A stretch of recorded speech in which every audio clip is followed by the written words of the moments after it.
Allah ini tidak di bawah, tidak di atas, di kanan, kiri, depan, belakang, tak ada warna, tak bergerak. Itulah Allah. Laisa kamitslihi syai' wa huwas samiul basir. Itulah Allah.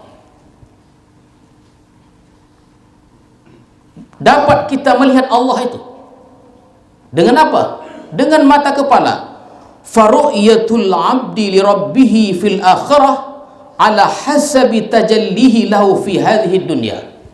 Maka melihatnya seorang hamba bagi Tuhannya di akhirat itu sekira-kira nampaknya Tuhan bagi si hamba pada dunia ini. Jadi kita melihat Allah di akhirat itu tergantung mata hati kita melihat Allah di alam dunia ini, tuan-tuan serta hadirin sekalian. Kalau dalam dunia ini mata hati kita masih kabur melihat Allah melalui ciptaan-ciptaannya itu, maka di akhirat pun kita melihat Allah kabur. Kabur di dunia, kabur di akhirat.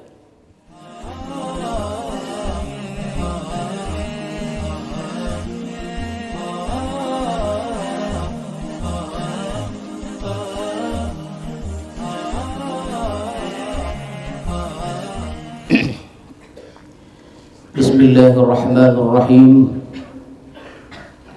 Assalamualaikum warahmatullahi wabarakatuh.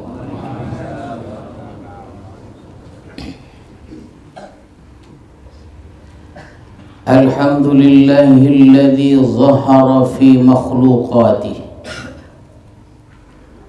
wa nazarahu al-'arifu bihadhihi ad-dar bi'aini basiratihi.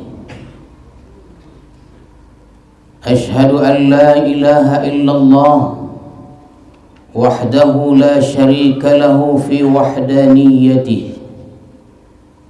وأشهد أن سيدنا محمدا عبده ورسوله خير صفوته صلى الله وسلم على سيدنا محمد مفتاح جنته وعلى آله وأصحابه وذرياته وأتباعه إلى يوم لقائه. أما بعد.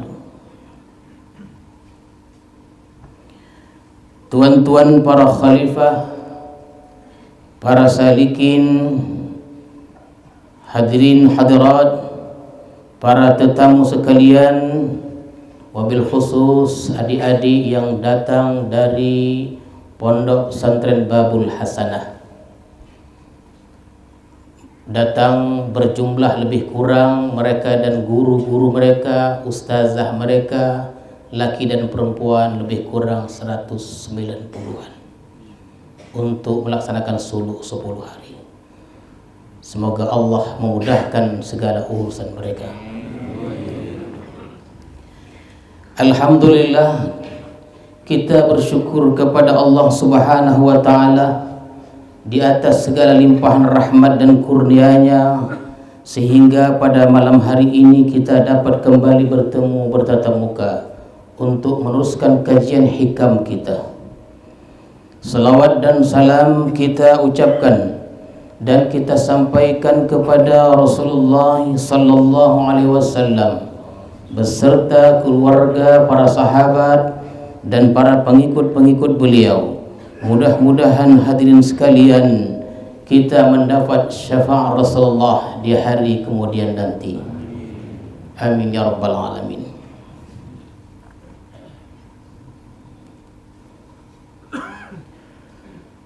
Al-hikmatu tsalisata asyrah ba'da al-mi'ah min al-hikam al-'ata'iyyah.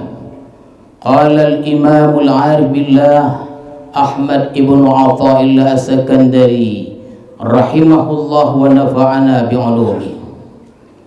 Maka pada hikmah yang ke-113 dari Al-Hikam Al-Athaiyah telah berkata pengarang Imam Ahmad ibn Athaillah As-Sakandari rahimahullah wa nafa'ana bi'ulumi.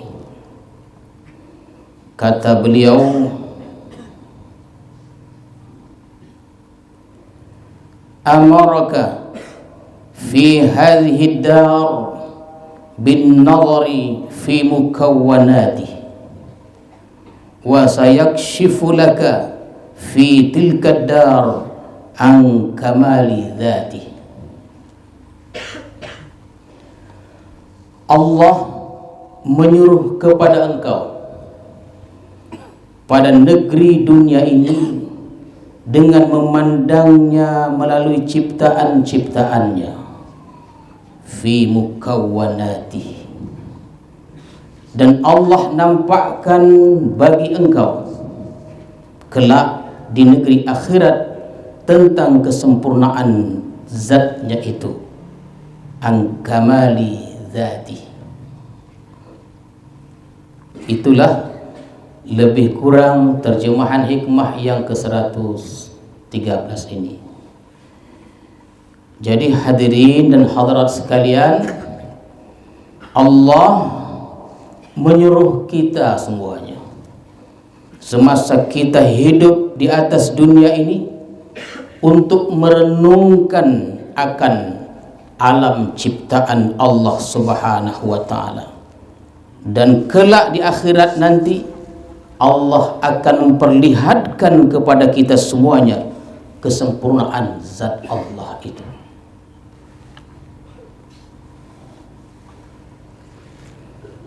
Amarakallahu subhanahu ayyuhal abdu fi hadhihi dunya bin nazari ilaih fi makhluqatihi bi'aini basiratik.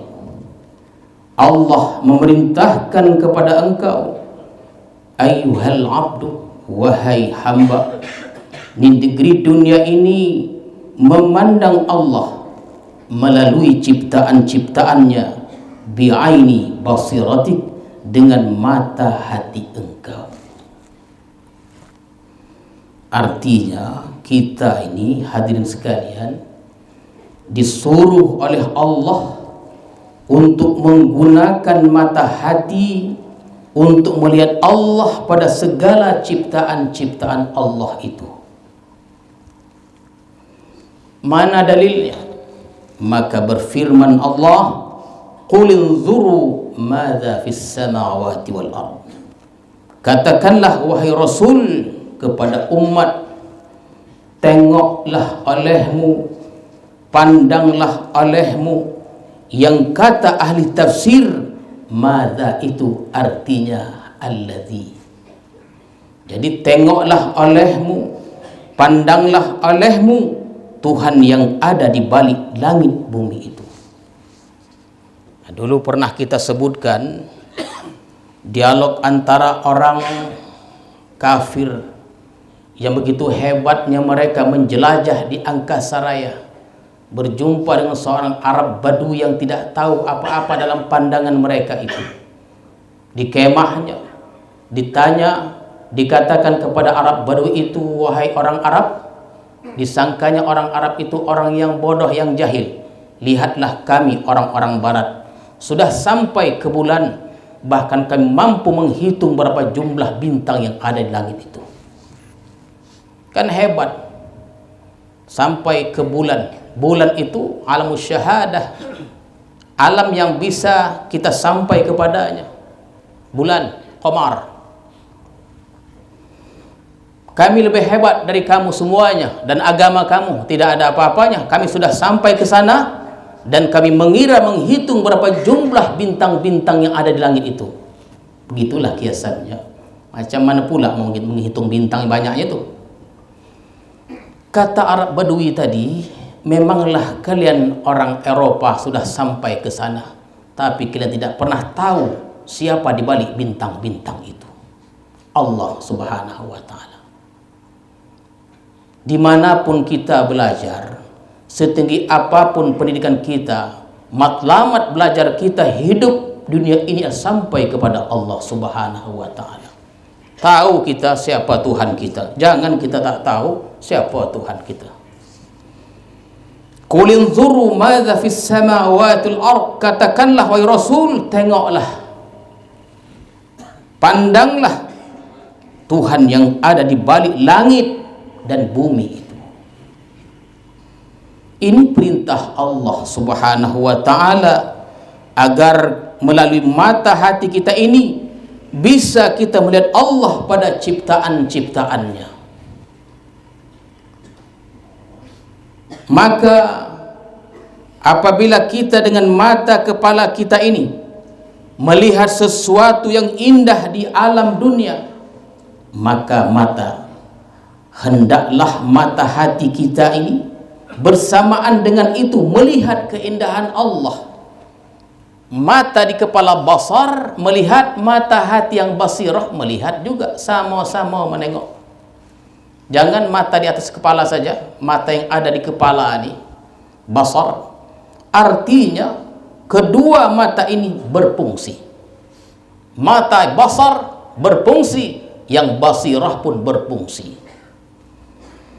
Mata yang zahir melihat kepada yang nyata, sedangkan mata hati melihat juga kepada yang ada di balik sesuatu yang nyata itu.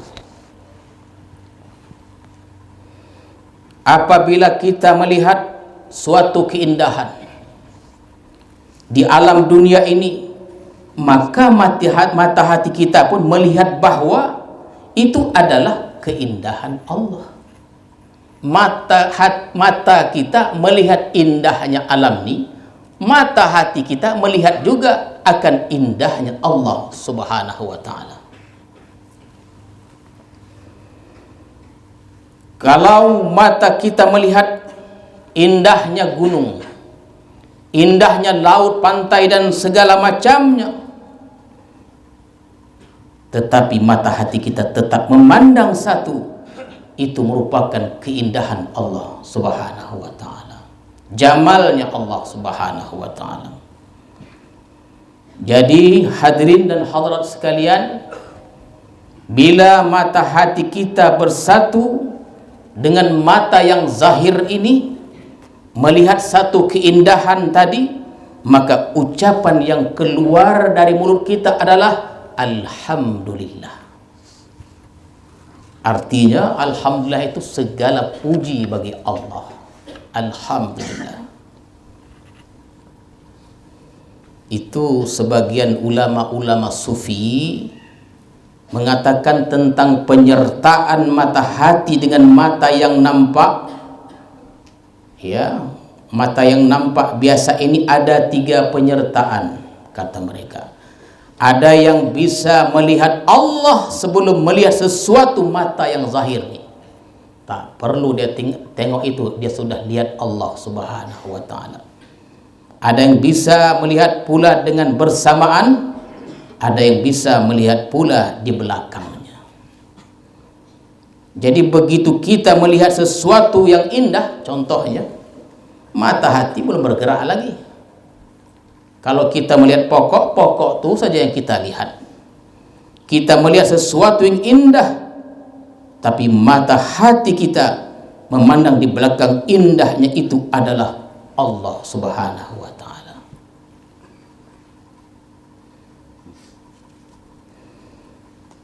Apabila kita memandang yang zahir ini, yang nampak ini suatu yang menyedihkan atau sesuatu yang menyakitkan, kita pandang, kita lihat ini adalah satu kesedihan dan yang menyakitkan, maka mata hati kita melihat bagaimana kekuatan dan keperkasaan Allah Subhanahu wa ta'ala. Begitu tuan-tuan,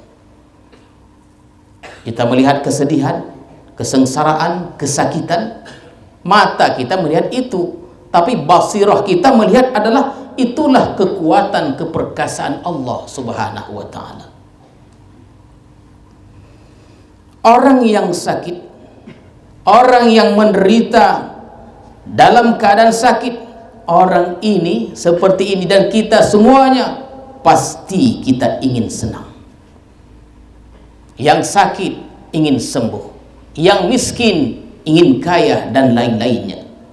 Tapi ingatlah, disitulah kekuatan Allah Subhanahu wa ta'ala dan segala kemahaperkasaannya, sehingga orang yang ingin sehat, orang yang ingin kaya tidak berdaya, hadirin sekalian, disitulah Allah menampakkan bahwa Allah itu memang maha perkasa.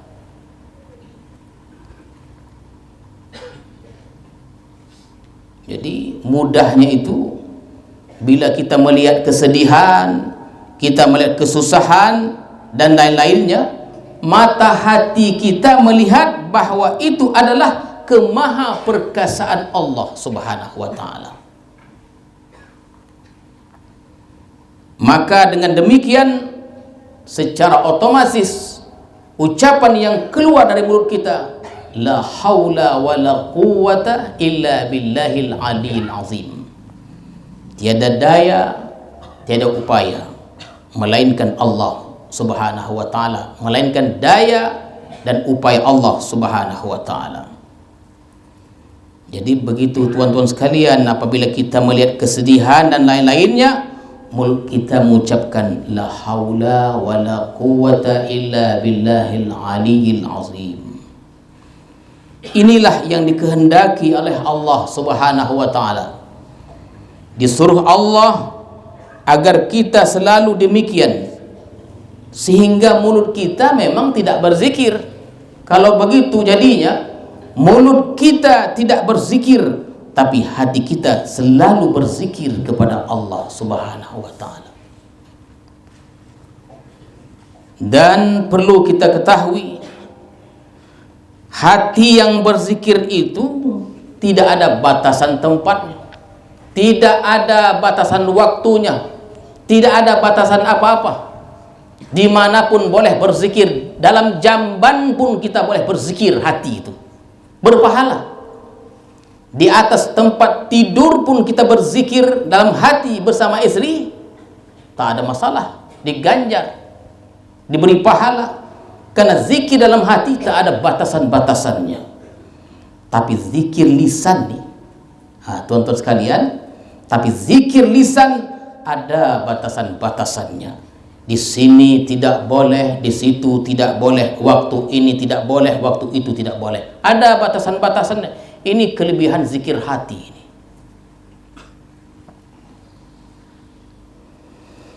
Kalau kita melihat orang yang mulia, jadi mata zahir kita melihat ada yang dimuliakan, basar kita melihat ada orang mulia dimuliakan, mata hati kita langsung terus melihat itu adalah Allah Al-Mu'izzu, Allah yang memuliakannya.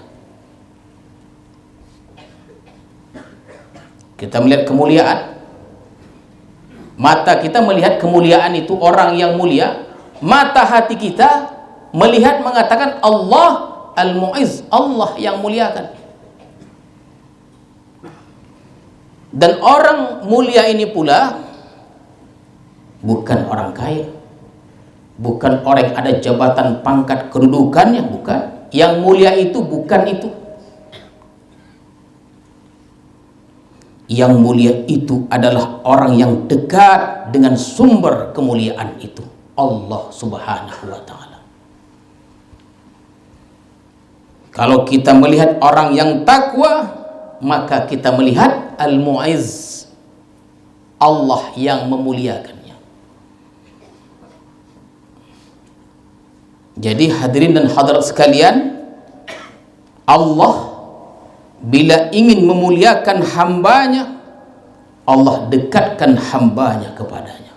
Begitu cara Allah itu. Lain halnya apabila kita melihat ada orang-orang yang hina. Orang-orang hina itu bukan buruh, bukan pesuruh, bukan pembantu, bukan orang cacat, bukan pesuruh, bukan orang miskin. Bukan itu orang hina. Orang yang hina itu sebenarnya adalah orang yang jauh dari kemuliaan dari Allah Subhanahu wa ta'ala, yaitu orang yang suka berbuat kemaksiatan kepada Allah Subhanahu wa ta'ala. Orang yang menghambur-hamburkan nikmat di jalan yang tidak diridhai oleh Allah Subhanahu wa ta'ala, itulah yang disebut orang hina itu. Jadi hadirin sekalian, apabila kita melihat dengan mata yang zahir ini orang yang berbuat maksiat, membuang-buang duit yang tidak ada manfaatnya untuk akhirat, maka mata kita melihat itulah orang hina, itulah dia orang hina. Dan mata hati kita, Allah al-mudhillu, Allah yang menghinakan. Jadi mudah-mudahan kita termasuk orang yang dimuliakan. Tentu ada jalan dengan ibadah-ibadah kepada Allah. Jadi Allah Subhanahu wa ta'ala kalau menghinakan seseorang, bukan dimiskinkan orang itu, jangan salah kita, bukan diturunkan dari jabatannya. Orang yang dihinakan Allah itu adalah orang yang maksiat kepada Allah. Itulah dia orang hina, yang selalu lupa kepada Allah, orang yang selalu menentang hukum-hukum Allah Subhanahu wa ta'ala. Itulah dia orang hina. Jadi hadirin sekalian, kita lihat ahli-ahli maksiat, di situ sangat nampak bahwa Allah itulah al-mudhillu, yang menghinakan. Allah yang maha menghinakan mereka itu. Tidak nampak lagi mereka itu maksiat, yang nampak adalah al-mudhillu, Allah yang menghinakan. Maka mestinya demikian mata hati kita itu. Dulu pernah saya ceritakan ketika kami berdakwah di Malaysia itu, audien itu, penerima dakwahnya itu berbagai golongan.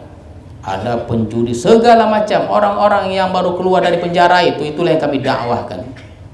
Belum lagi golongan orang-orang yang tidak bertuhan masuk ke kampung-kampung orang asli.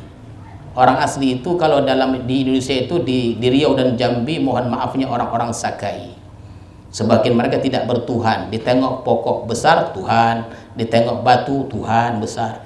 Mereka sembah, mereka tolong kepada batu dan kayu-kayu itu. Segala macam kemaksiatan. Inilah golongan penerima dakwah kami itu. Dan tidaklah pernah kami memandang penjudi itu hina. Dalam konsep dakwah kami, tidaklah kami pandang penjudi itu hina, penzina itu hina. Jangan coba-coba kita pandang mereka itu hina dan kita lebih mulia. Hati-hati. Seperti yang pernah kita sampaikan, jangan kita merasa orang kafir itu rendah dari kita. Kita lebih mulia dari mereka. Karena kita tidak tahu hayat mereka, si kafir, kita pun tidak tahu hayat kita. Boleh jadi hayat si kafir mengucapkan la ilaha illallah pada akhir hayatnya, husnul khatimah. Boleh jadi kita yang Islam ini akhir hayat kita su'ul khatimah. Allahu a'lam. Kita hina seorang penjudi, memanglah ikhtiar itu salah, tidak benar, ditentang oleh syariat agama kita. Memanglah penzina itu tidak baik, tidak benar, ada hukumannya. Tapi jangan sekali-kali kita pandang hina orang itu, kita remehkan. Kenapa? Karena seorang penjudi boleh jadi kesalahannya judi itu saja. Boleh jadi seorang pencuri kesalahannya mencuri itu saja. Seorang penzina kesalahannya boleh jadi zina itu saja. Tapi kesalahan kita boleh jadi kita sombong, kita iri, kita dengki, kita menyebarkan fitnah, ria dan lain-lainnya. Lebih banyak salah kita dari orang yang kita pandang hina itu. Judi saja kerjanya. Tapi kita banyak dosa kita. Nah, jadi hadirin dan hadirat sekalian, kalau kita melihat ahli-ahli maksiat itu, yang nampak itu adalah Allah al-mudhillu, Allah yang menghinakan. Kita kan sudah pernah ceritakan tentang tauhidul af'al, itu mengesahkan segala perbuatan secara hakikat dan ma'rifat, baik dan buruk itu dari Allah. Secara hakikat dan ma'rifat, baik dan buruk itu dari Allah. Tetapi secara adab dan syariat, baik disandarkan kepada Allah, buruk disandarkan kepada kita. Kalau ada orang berbuat maksiat, syariatnya memang salah, ikhtiar mereka itu salah. Tapi jangan kita benci, tuan-tuan sekalian. Ya, tidak ada konsep benci dalam diri kita. Kita sayangi makhluk Allah semuanya. Innama amaraka fi hadhihi dunya an tanzura ilahi biwasitati makhluqatihi wa bi'aini basiratik li'annaka la taqdiru huna an tanzura ila haqiqati dzatihi al-muqaddasah bila wasitah wa bi'aini basarik li dha'fi nash'atik wa quwwatik. Hanya saja Allah menyuruh engkau wahai hamba di dunia ini memandang Allah itu dengan perantara ciptaannya dan dengan mata hati. Jadi Allah menyuruh kita memandang Allah di dunia ini melalui perantara ciptaan Allah Subhanahu wa taala, itu pun menggunakan mata hati. Karena engkau tidak akan kuasa di dunia ini memandang kepada hakikat zat Allah Subhanahu wa taala yang suci tanpa perantara dan dengan mata kepala. Tak akan mampu kita. Kenapa? Karena lemahnya kejadian dan kekuatan kita. Jangan coba-coba. Kama waqa'a li Musa alaihi salam hina sa'alahu li ru'yatihi bila wasitah wa bi'aini basari, sebagaimana terjadi kepada Nabi Musa alaihissalam ketika meminta untuk melihat Allah dalam surah Al-A'raf itu. Kenapa Nabi Musa alaihissalam meminta untuk melihat Allah? Nabi Musa ni meminta kepada Allah supaya beliau dapat melihat Allah. Kenapa? Karena beliau sudah merasakan nikmatnya bercakap-cakap dengan Allah.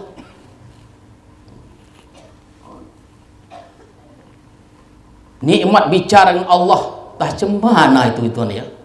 Tak bisa kita menggambarkannya. Beliau merasakan nikmatnya bercakap-cakap, berbicara dengan Allah. Maka beliau digelar Kalimullah. Sehingga Nabi Musa meminta ingin langsung melihat Allah. Nikmat bercakap, tak sabar ingin langsung melihat Allah Subhanahu wa taala. Ya, dengan mata kepala ni. Maka diceritakan dalam beberapa tafsir seperti Al-Khazin, Al-Baghawi dan lain-lainnya, begitu selesai mukalamah, begitu Nabi Musa ni selesai mukalamah bercakap-cakap dengan Allah ni, Nabi Musa pun pulang.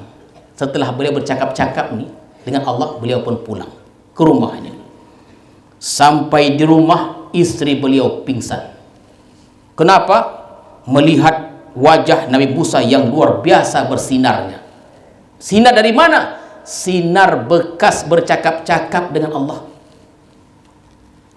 Ya. Sinar itu, sinar hanya bercakap-cakap dengan Allah, dilihat sinar itu oleh istrinya, pingsan istrinya. Setelah sadar, istrinya berkata kepada Musa, "Wahai Musa, jadikan aku istri engkau di dalam surga." Baru tahu istrinya rubah ini. Mungkin istrinya Safura nih, Allahu a'lam, tidak diceritakan. Nampaknya hebat, bekinya bersinar-sinar, ya, bercahaya wajah suaminya, sehingga berkatalah istrinya, "Wahai Musa, jadikan aku istrimu dalam surga." Nabi Musa menjawab, "Dikabulkan Allah." Tapi ada syaratnya. Lain syaratnya ini. Nah, dengarkan ibu-ibu. Dikabulkan Allah asalkan engkau tidak kawin setelah aku meninggal dunia. Susah ini. Begitu dia. Karena suami engkau di surga kelak adalah suami terakhirmu di dunia. Ya, acamkanlah itu, tuan-tuan juga, ya, jangan macam-macam sama bini, ya. Di doanya tuan nanti dalam salat-salatnya, "Ya Allah, matikanlah lakiku copet." Dah risau di dunia ni dah. Dia ingin orang lain yang mendamping dia di dalam surga Allah Subhanahu wa taala. Jadi karena Nabi Musa tidak sabar, begitu merasakan kenikmatan mukalamah bercakap-cakap dengan Allah, beliau meminta untuk dapat melihat Allah. Maka Allah menjawab, qala lan tarani, wahai Musa, sekali-kali engkau tidak akan dapat melihat aku. Iko kone Musa, ko kalau bahasa Mesir dogil kau, dogil ya, tak beradab pula kita kata Musa alaihissalam. Ya, kasih bahasa dogil, bahasa kasih sayang lah begitu. Qala lan tarani, melihat aku, kata Allah. Allah yang bercakap. Tapi karena hasrat ingin melihat al-hub al-ilahi, karena cinta yang tak tertahankan kepada Allah, ya Allah, perlihatkanlah engkau kepadaku. Walakin inzuru ilal jabal, tetapi lihatlah gunung itu. Hadirin hadirat sekalian, kata Ibnu Abbas, gunung atau bukit itu namanya Az-Zabir. Az-Zabir namanya. Fa in istaqarra makanahu fasawfa tarani, jika gunung itu tetap pada posisinya, tetap pada keadaannya, maka engkau bisa melihat aku. Tetap posisinya itu, engkau bisa melihat aku. Tapi kalau gunung itu hancur, apalagi engkau manusia yang lemah ini. Nash'ah, kejadian lemah, kekuatan tidak ada. Hendak juga punya, ya, biarlah. Falamma tajalla rabbuhu lil jabal ja'alahu dakka wa kharra Musa sa'iqa. Manakala Allah menampakkan cahayanya, kata ahli tafsir, hanya sekedar ujung kuku jadi kelingking nih tuan. Kociknya cahaya tu sikit aja cahaya tu. Allah nampak tajallikan di bukit itu, gunung itu terbang hancur berkeping-keping, Musa pun tersungkur pingsan. Itu sikit aja itu. Kata sebagian ulama tafsir, ini kata sebagian ulama tafsir, hancurnya gunung Az-Zabir itu 3 bagian. Ya. Gugur di Mekah, jadilah Jabal Sur, Jabal Nur, dan Jabal Sabir. 3 bagian gunung tadi lagi gugur di Madinah, jadilah Jabal Uhud, Jabal Warqan, dan Jabal Radwa. Itu bokeh tobangnya bukit atau gunung Az-Zabir tadi hanya sekuku saja. Inilah bekas hancurnya gunung yang dulunya ada di Mesir itu, namanya Az-Zabir.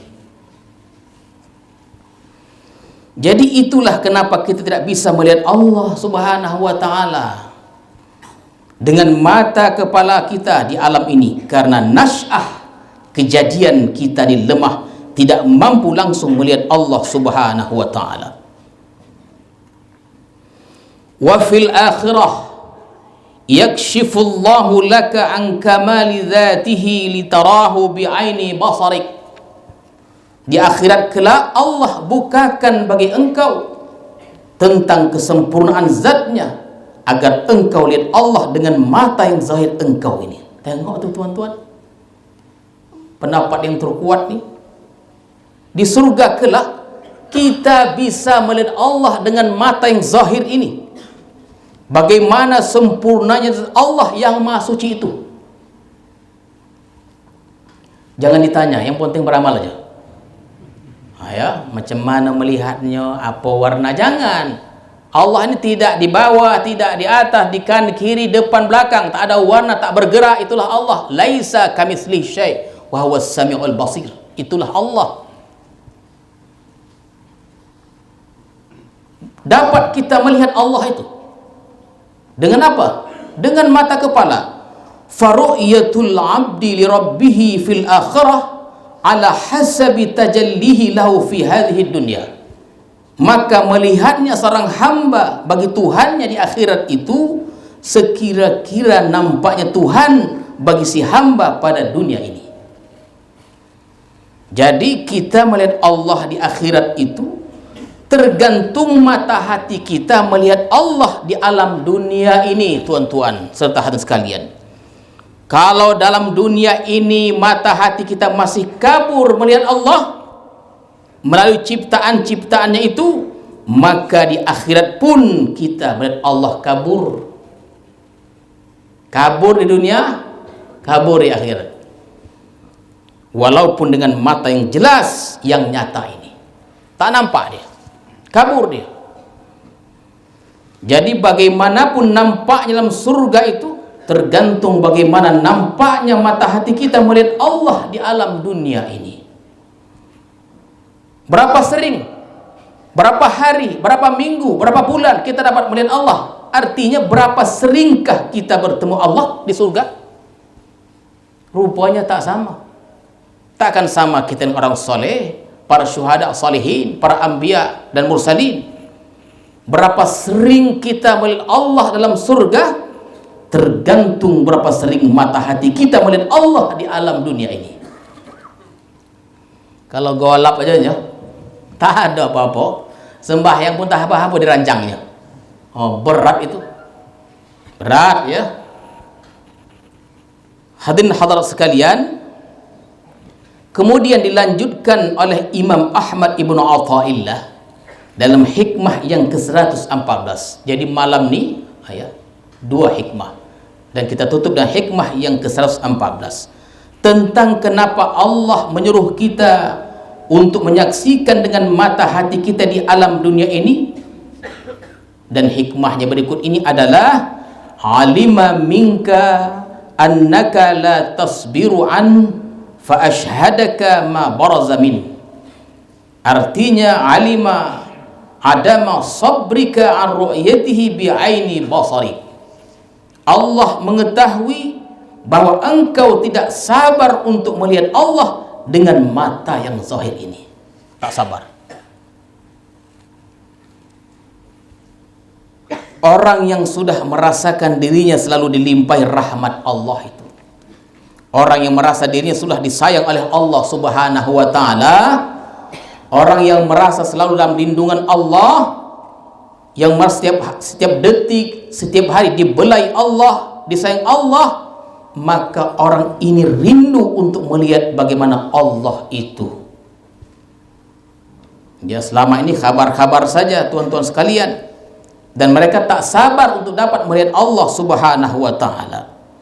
Fa ashhadaka iyyaha litaraha fiha bi'aini basiratik, maka Allah berikan kepada mereka itu musyahadah dengan mata hati sehingga mereka bisa melihat Allah melalui ciptaan-ciptaannya. Jalannya macam mana? Ambil tarikat, masuk suluk, tak ada lain lagi. Setahu saya itulah. Kalau tuan ada jalan, silakanlah. Kalau ada, yang setahu saya, berkata ahli-ahli tarikat itu, itulah jalannya. Al-wusul ilallah melalui jalan ambil tarikat, bersuluk, berzikir. Itulah yang menyampaikan kita kepada Allah Subhanahu wa ta'ala. Ya, itu akan lebih cepat dia. Mudah-mudahan Allah mudahkan segala urusan kita, ibadah kita, zikir kita, sehingga sampai kepada Allah Subhanahu wa ta'ala. Dan mudah-mudahan kelak kita dikumpulkan bersama dalam surga Allah Subhanahu wa ta'ala. A'udzu billahi minasyaitonir rajim. Bismillahirrahmanirrahim. Allahumma zidna ilma warzuqna fahma walhiqna bis salihin. Allahumma ij'al jam'ana hadza jam'an marhuma wa tafarruqana min ba'dihi tafarruqan ma'suma. Wa sallallahu ala sayyidina Muhammadin wa ala alihi wa sahbihi ajma'in. Walhamdulillahi rabbil alamin. Assalamualaikum warahmatullahi wabarakatuh.